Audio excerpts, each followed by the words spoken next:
Salam qadırdan iyilleşlem ve mehriban imanlaqı doğanlam. Doğruluk yolu gepleşimede hoş geldiniz.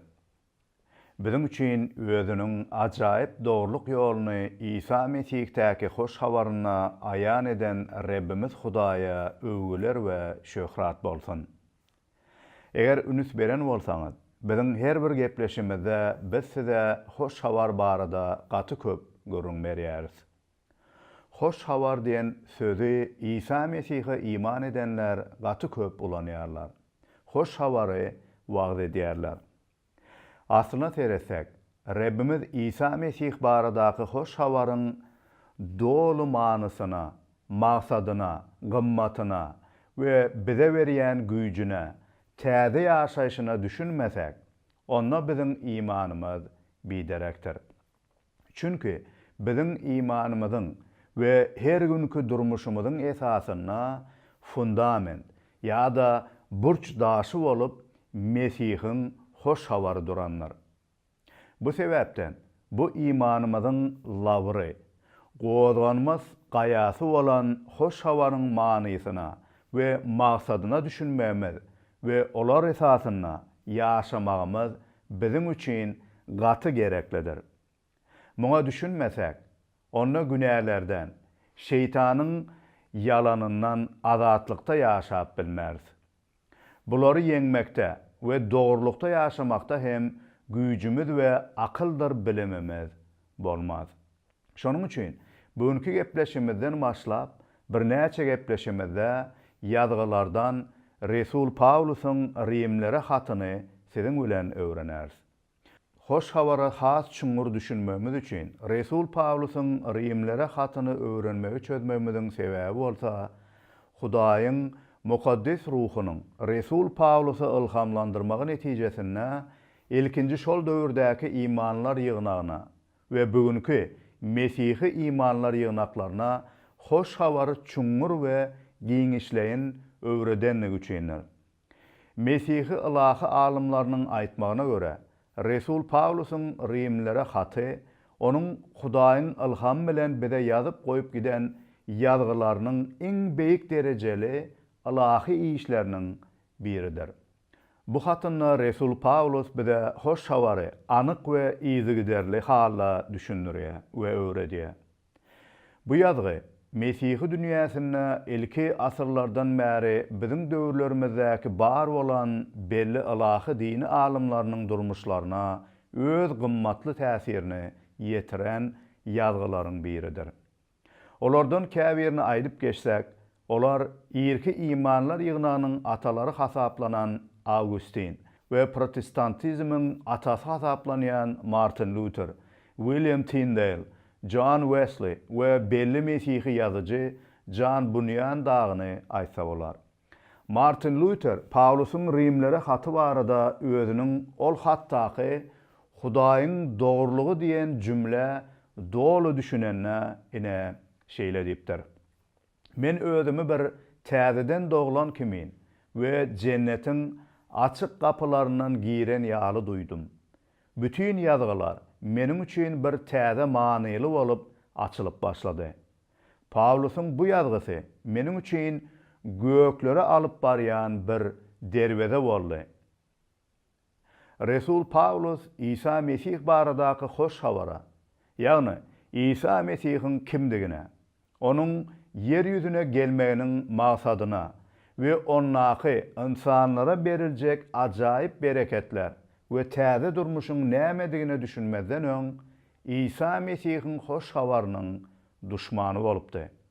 Paulus İsa Mesihiň ilkinji resullaryny we onuň izyna iman bilen eren ilkinji imanlaryň köpüsini ýazarlap, olara zorluk edip, hatda käbirlerini hem öldürilmegine höküm edipdi. Oňa öň Tarsusly Saul diýerdiler. Ol beýleki resullardan tapawatlykda gaty bilimli we Ýahudi dinine aşa dinar bir adamny. Ol belli Ýahudi dini mugallimy Gamaliýelyň ilahi mektebine hem bilim alypdy. Bularyň üstesine de ona Rim imperiýasynyň raýatlygy bardy. Bu bolsa onun statusunu has beýik derejede goýýardy. Çünki ol döwürler Israil'de doğulan Yewreýlere beýler aýatlyk almak mümkinçiligi gaty azdy. Ol bolsa Rim'in belli şäherleriniň birine, ýagny Tarsus'a dogulupdy we netijede bu aýatlyga eýedi. Tarsus şäheri häzirki Türkiýe döwletiniň çäginde ýerleşýär. Häzirki döwrüň derejeleri bilen ölçesek, Paulus İsa Mesih'e iman etmänke gaty uly mümkinçiliklere eýe bolan bir bolupdyr. Ýagny ol Ýahudy halkynyň beýik dinler wekilleriniň häkimetiniň arasynda uly dereje eýe bolan biridir. Ol diňe bir Ýahudy dinine erýän bolman, bu dini çyndan söýýän we onuň dini talaplaryny berja edýän biridir. Eger kimdir biri özünüň yeten derejesi, ad awraýy, statusy ýa-da dindarlygy bilen matanmaly bolsa, Paulusda bularyň hemmesi bardy. Paulus hatlarynyň birine bu barada ine şeýle hem diýipdi. Eger insan güýjüne dayanmaly bolsa, ona bu wagtda meniň dolu tutarlygym bardyr. Eger ýene kimdir biri tene dayanmaga tutarlygy bar bolsa, meninki ondan da köpdür. Men dünýä iýnenimden 8-nji gün sünnet edilenlerin. Men Israil halkynyň Benyamin tiresinden bolup Yewreýleriň Yewreýidirin. Yahudilaryň kanunyny berja etmek babatda hem Fariseydirin. Dini urunnaky ihlas diýseňiz, imanlılar ýygnagyna azar berdim. Mukaddes kanuna dayanýan dogruluk diýseňiz, aýypsyzdım. İsa Mesih ona özüni aýan etmeden öň ol bu zatlar üçin gowanyp, olara dayanıp, hatta Mesih'in ýoluna garşy söweşipdi. Soňra bolsa Paulus İsa iman edenleri ýyzarlamaga Damaskus şäherine barýan ýolda Hudaýyň merhemeti bilen İsa Mesih ona özüni aýan edenden soň onuň durmuşy düýbinden özgerdi. İsa Mesih onu özünüň resuli bolmaga çağırıp, ol arkaly köp milletleriň arasynda ajaýyp hoş habaryny wagt etmekçidi. Mesih'i tananna bolsa, Resul Paulus bütün bu dünýäde gazananlarynyň Mesih'i tanamakda bir sir süplük bir zatdygyny aýdyp şeýle diýipdi. Emma öň bähwitli saýanda atlamy inni Mesih'in hatirasyna biderek saýaryn. Owa, men Rabbim İsa Mesih'i tanamagyň ajaýyp belentliginiň hatirasyna ähli zady biderek saýaryn. Men onuň hatirasyna ähli zatdan geçip, bularyň baryny çöp-çör saýaryn.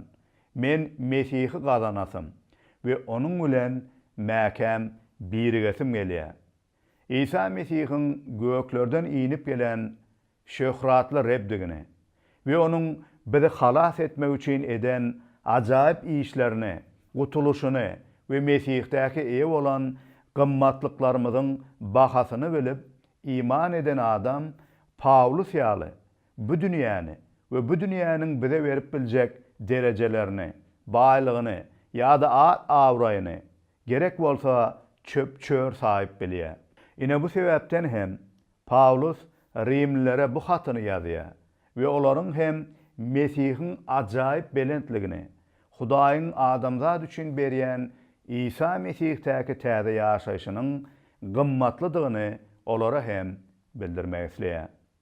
Bu hatyň Rimlilere hat diýilmeginiň sebäbi bolsa, Paulusyň bu haty Rimdäki İsa Mesih'e iman edenlere gönükdirip ýazanlygyndadyr.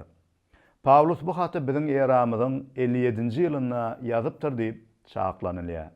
Ol bu haty ýazanyndan 10 ýyl soňra şol Rim şäherine İsa Mesih'in iman ýolu hatirasyna zyndan atylýar we soňunda ölüm jezasy berilip öldürilýär.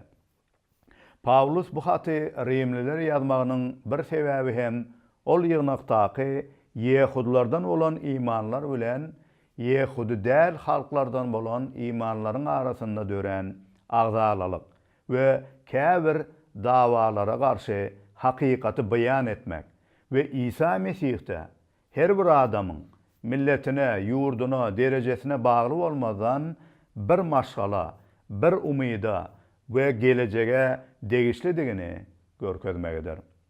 Biz bu gepleşimizde sizin bilen ayat Rimleri öwrenmän bu kitabyň esasy maksadyny we her bir babtaky esasy öwredilýän taglimat barada öwrenip geçeriz.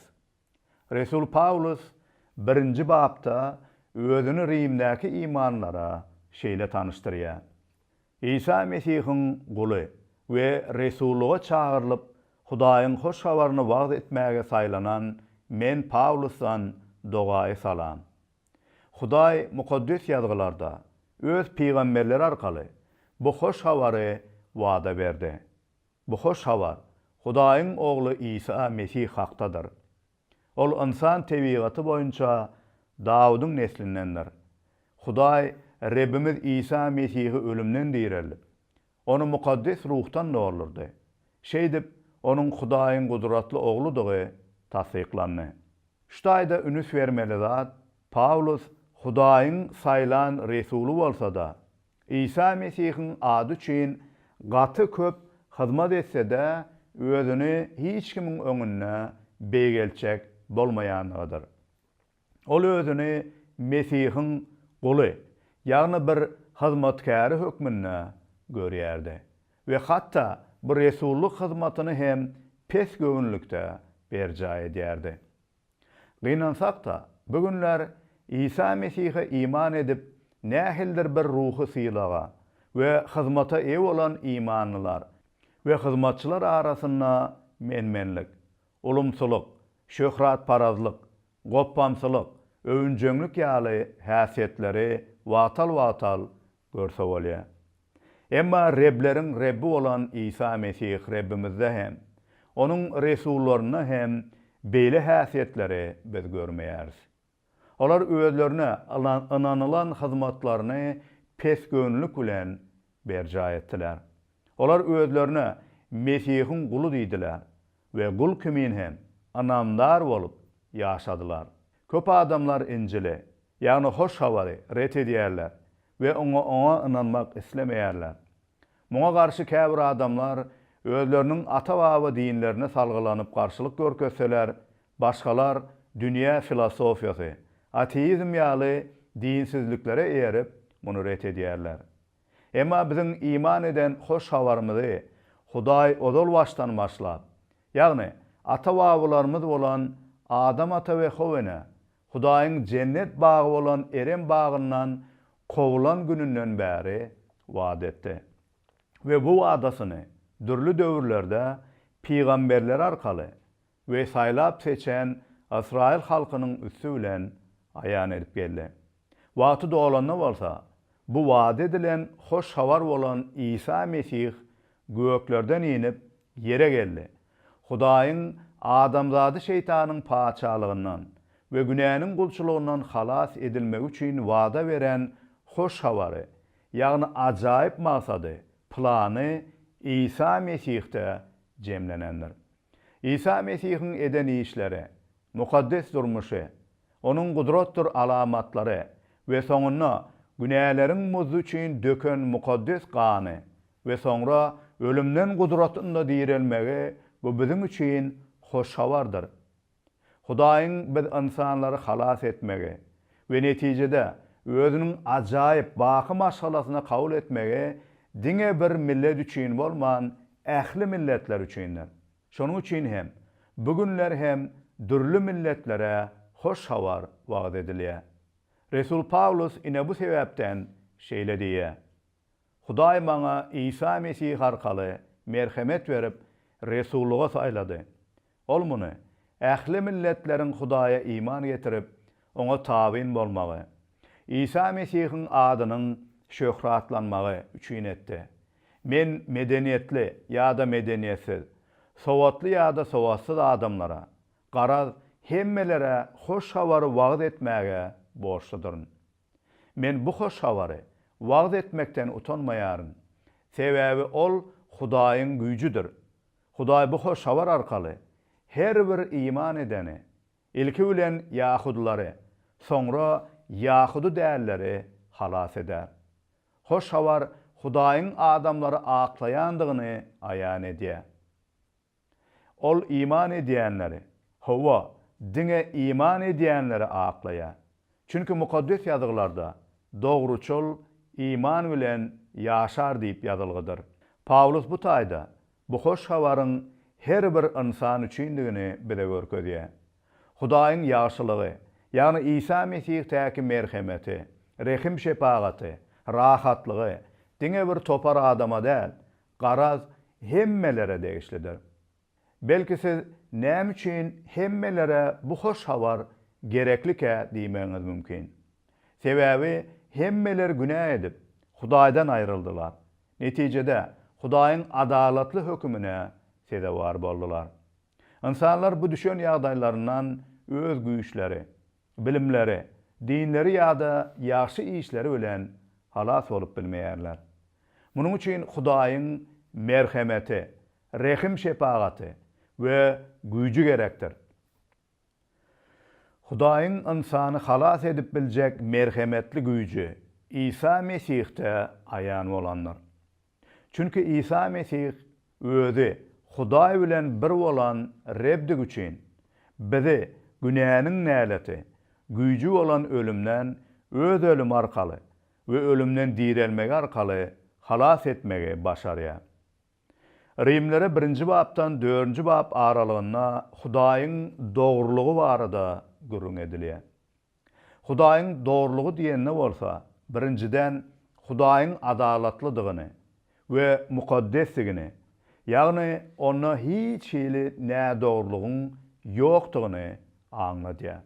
İkinciden bolsa, Hudaýyň dogrulygy onuň öz beren wagdalaryna anamlar we wepalygyny we netijede öz wagdasyny iman edeni, ýagny İsa Mesih'e iman edeni aklayandygyny bize görkezýär.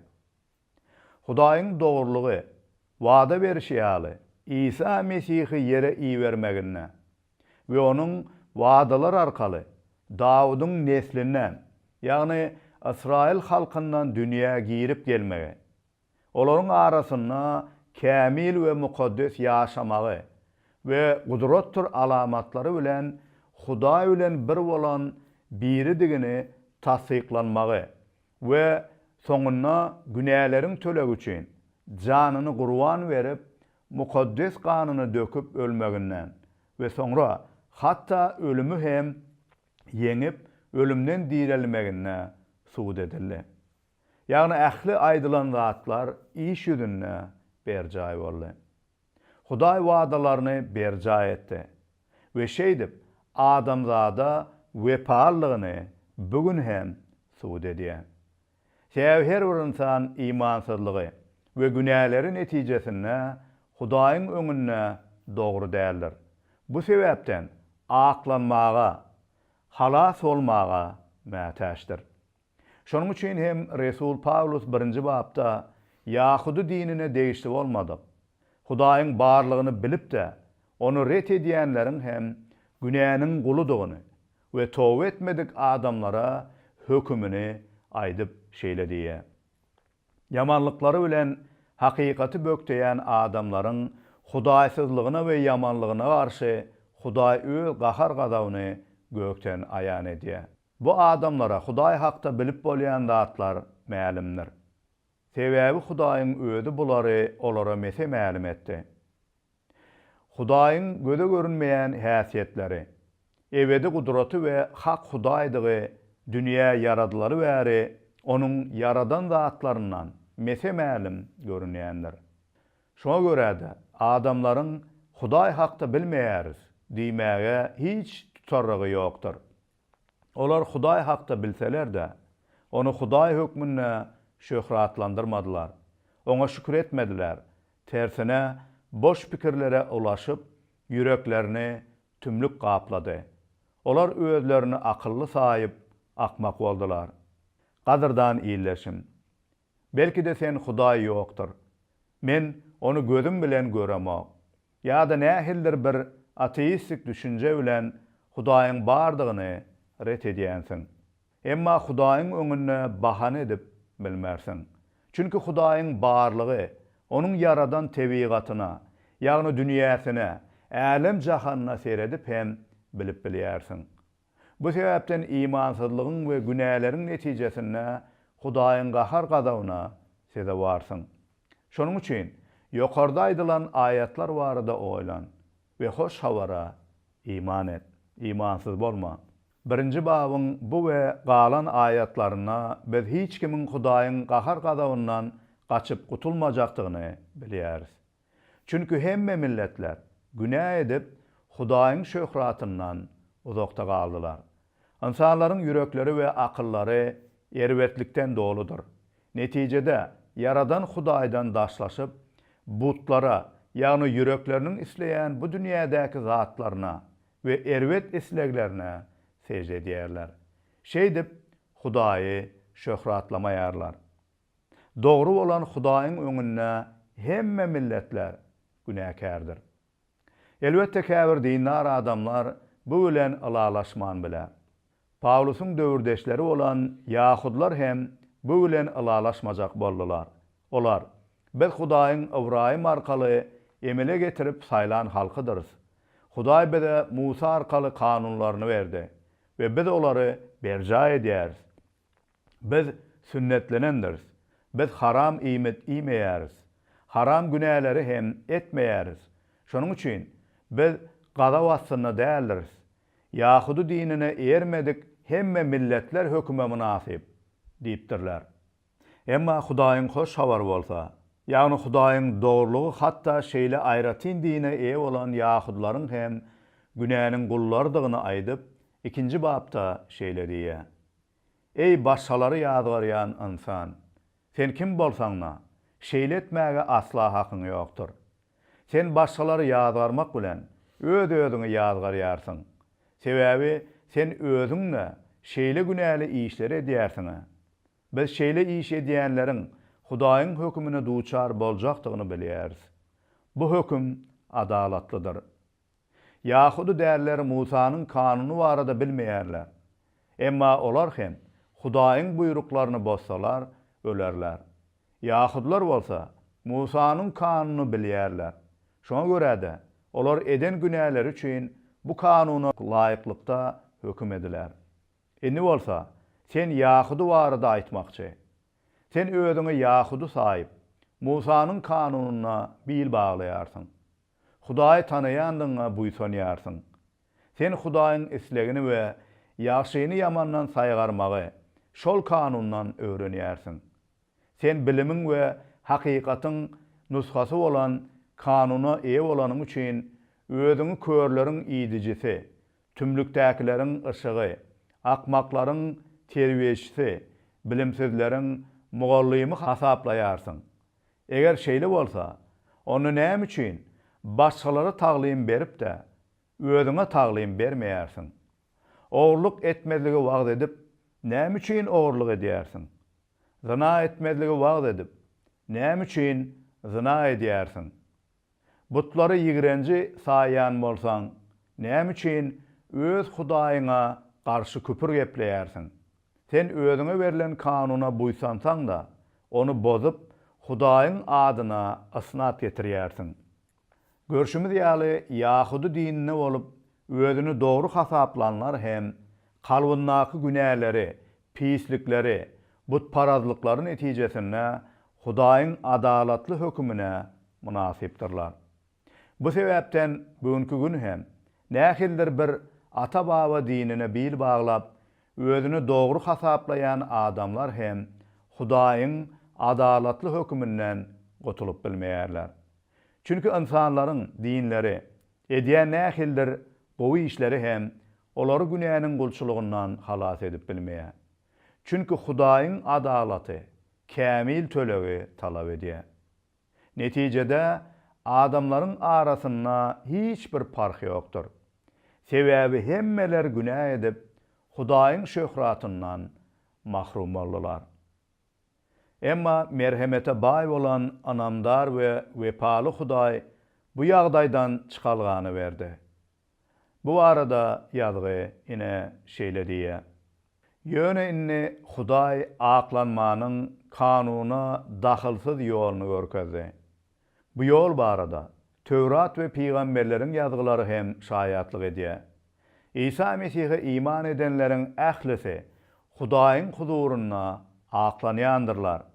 Ýöne olar Hudaýyň merhemeti arkaly aklandylar.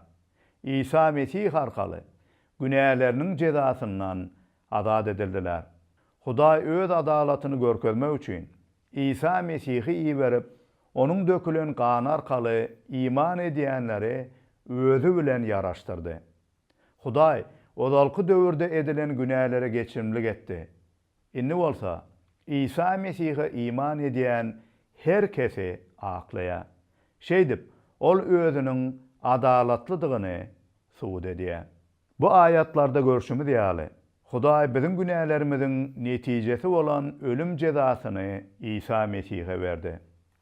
Ol bizim günälerimiziň netijesi bolan eziyeti, ağırları çekip, mukaddes kanyny bizim aklanmamız üçin dökdi.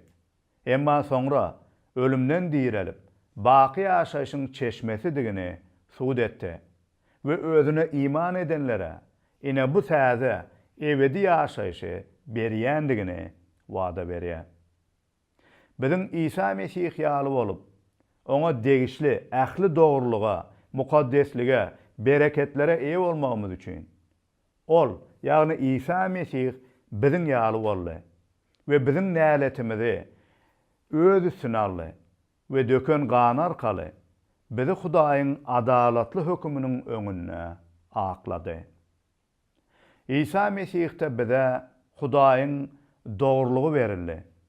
Ýagny İsa Mesih'iň mukaddesligi, dogrulygy, kämilligi bize geýindirildi. Hudaýyň bizi öz gözüne dogru saýmagy, İsa Mesih'iň yer ýüzünde ýaşan kämil, mukaddes durmuşy, döken mukaddes kany we ölüm arkaly her bir iman edene berilýändigini bize Hudaýyň sözi wada berýär. Hudaýyň dogrulygyna, aklanmasyna eýe bolmak netijesinde iman edenlere täze status, ýagny orun berildi. Günälerinden bagyşlanmak, aklanmak berildi. Täze maşgalada bolmak, ýagny Hudaýyň saýlap seçen halkyna degişli halk bolmaklyk berildi. Täze gelecek berildi. Ýagny Hudaýyň merhemeti we güýji arkaly özgördilen täze durmuş we umytly gelecek berildi. Bularyň bary diňe İsa Mesih'e bolan iman arkaly berilýändir. Gadyrdan iýleşin. Sen bu gepleşimizde giňişleýin gurrun eden İsa Mesih baradaky hoş habara iman edip bu ajaýyp bereketlerden ibarat täze durmuşa eýe bolmak isleýärmisin? İman et, imansyz bolma. Mähriwan imany doganlar. Rabbimiz Mesih'te ine bu ajaýyp wadalara we durmuşa eýediğimiz üçin şükür edelim. Ve bu imana laýyk, bu hoş habara laýyk mukaddeslikde ýaşap, Rabbimizi şöhratlandyralyň. Rimlere haty öwrenmegi indiki gepleşimizde dowam ederiz. Bu wagt bolsa, onuň merhemeti we parahatlygy size ýar bolsun. Amin.